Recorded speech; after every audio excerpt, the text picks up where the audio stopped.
Olá, amigos do meu canal do YouTube Magia Cigana. Você sabe, segundo o povo cigano, o que é favorável fazer na quarta-feira? Pois eu vou falar para vocês agora. Aos estudos e aos escritos, à compra e à venda, aos tratamentos médicos, às relações com estrangeiros, às viagens, às boas novas que chegam pelo correio. Então, quarta-feira é dia de boas notícias, é dia de comprar e vender, imóveis, é dia de procurar um tratamento médico, ajuda na saúde. E sabe aquilo que você deve evitar na quarta-feira?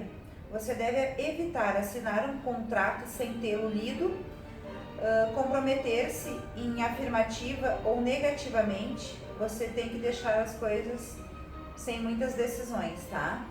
Você deve evitar enganar as pessoas na quarta-feira, ter brigas de amor e contrair empréstimos ou dívidas. Então, pessoal, essa é a dica da quarta-feira do povo cigano. Se você quer fazer uma consulta de baralho cigano, conhecer o seu futuro, saber mais da sua vida, nosso WhatsApp é 5197280478. Nosso site é www.magiacigana.net. Conheça melhor o nosso trabalho. Inscreva-se no nosso canal aqui, que é gratuito. Aqui tem mais de 250 simpatias para melhorar o seu dia a dia.